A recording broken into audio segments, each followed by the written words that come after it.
ನಮಸ್ಕಾರ, ನೀವು ನೋಡ್ತಿದ್ದೀರಾ ಸ್ಪೀಡ್ ನ್ಯೂಸ್ ಕನ್ನಡ. ನಾನು ಪ್ರಿಯಾ ಸೋಮೇಶ್.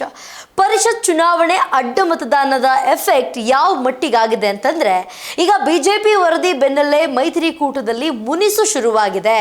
ವಿಧಾನ ಪರಿಷತ್ ಚುನಾವಣೆಯಲ್ಲಿ ನಡೆದಂತಹ ಅಡ್ಡ ಮತ ಭಾರೀ ಚರ್ಚೆಗೆ ಗ್ರಾಸವಾಗ್ತಾ ಇದ್ದು ಬಿಜೆಪಿಯಲ್ಲಿ ಆಂತರಿಕ ಬಿಕ್ಕಟ್ಟಿಗೆ ಕಾರಣವಾಗಿದೆ.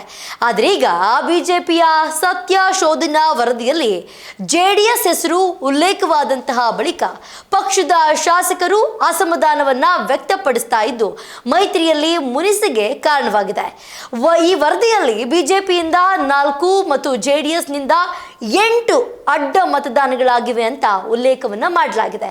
ದಾಖಲೆಗಳಿಲ್ಲದೆ ಪಕ್ಷದ ಹೆಸರು ಪ್ರಸ್ತಾಪಿಸಿದ್ದಕ್ಕೆ ಜೆಡಿಎಸ್ ಪಾಳೆಯ ಬೇಸರವನ್ನ ವ್ಯಕ್ತಪಡಿಸ್ತಾ ಇದೆ. ವಿಧಾನ ಪರಿಷತ್ ಚುನಾವಣೆಯಲ್ಲಿ ಮೈತ್ರಿ ಅಭ್ಯರ್ಥಿಗೆ ನಿರೀಕ್ಷಿತ ಮತಗಳು ಸಿಗದ ಹಿನ್ನೆಲೆಯಲ್ಲಿ ಅಡ್ಡ ಮತದಾನ ಆರೋಪ ಕೇಳಿ ಬಂದಿತ್ತು. ಈ ಕಾರಣಕ್ಕೆ ಎಂಎಲ್ಸಿ ಸಿಟಿ ರವಿ ನೇತೃತ್ವದ ಸಮಿತಿ ಜೂನ್ 27ನೇ ತಾರೀಕಿನಂದು ರಾಜ್ಯಾಧ್ಯಕ್ಷ BY ವಿಜೇಂದ್ರ ಅವರಿಗೆ ಆಂತರಿಕ ವರದಿಯನ್ನ ನೀಡಿದ್ದು, NDA ಮೈತ್ರಿಗೆ ಸೇರಿದಂತಹ ಅಂದರೆ ಬಿಜೆಪಿ ಜೆಡಿಎಸ್ 12 ಮತದಾನಗಳಲ್ಲಿ 1 ಅಸಿಂಧುವಾಗಿದೆ ಅಂತ ಉಲ್ಲೇಖ ಮಾಡಲಾಗಿತ್ತು. ಈ ವರದಿಗೂ ಮುನ್ನ ಬಿಜೆಪಿಯಲ್ಲಿದ್ದಂತಹ ಆಂತರಿಕ ಅಸಮಾಧಾನ ಈಗ ಜೆಡಿಎಸ್ ಹೆಸರಿನ ಉಲ್ಲೇಖದೊಂದಿಗೆ ಮೈತ್ರಿಕೂಟದಲ್ಲಿ ದೊಡ್ಡ ಮಟ್ಟದ ಮುನಿಸಿಗೆ ಕಿಡಿ ಹೊತ್ತಿಸಿದೆ. ಬಿಜೆಪಿ ಸಲ್ಲಿಸಿರುವಂತಹ ಸತ್ಯಶೋಧನಾ ವರದಿಯಲ್ಲಿ ಏನಿದೆ ಅಂತ ನೋಡೋದಾದ್ರೆ, ವಿಧಾನ ಪರಿಷತ್ ಚುನಾವಣೆಯ ಸೋಲಿನ ಪರಾಮರ್ಶೆ ನಡೆಸಲು ಬಿಜೆಪಿ ಹೈಕಮಾಂಡ್ ರಚಿಸಿದಂತಹ ಸತ್ಯಶೋಧನಾ ಸಮಿತಿಯ ವರದಿ ಈಗ ಮೈತ್ರಿ ಪಾಳ್ಯದಲ್ಲಿ ಭಾರಿ ಸಂಚಲನ ಮೂಡಿಸುತ್ತೆ. ವರದಿಯಲ್ಲಿ ಬಿಜೆಪಿಯಿಂದ 3 ಅಡ್ಡ ಮತದಾನ ಹಾಗೂ 1 ಅಸಿಂಧು ಮತ ಚಲಾವಣೆಯಾಗಿದೆ.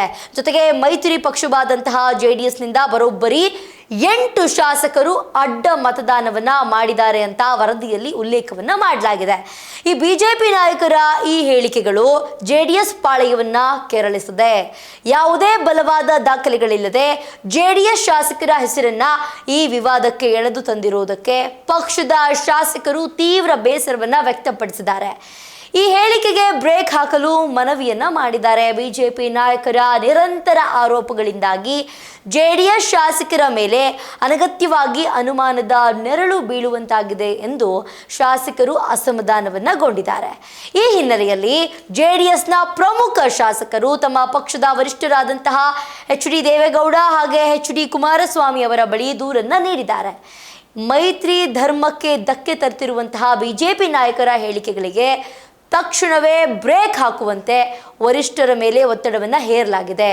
ಸಾರ್ವಜನಿಕವಾಗಿ ಹಾಗೆಯೇ ಮಾಧ್ಯಮಗಳಲ್ಲಿ ಅಡ್ಡ ಮತದಾನದ ಕುರಿತು ಅನಗತ್ಯ ಚರ್ಚೆಗಳನ್ನು ನಿಲ್ಲಿಸೋದಕ್ಕೆ ಉಭಯ ಪಕ್ಷಗಳ ಹಿರಿಯ ನಾಯಕರು ಸೂಚನೆಯನ್ನ ನೀಡಬೇಕು ಅಂತ ಜೆಡಿಎಸ್ ಮನವಿಯನ್ನ ಮಾಡಿದೆ.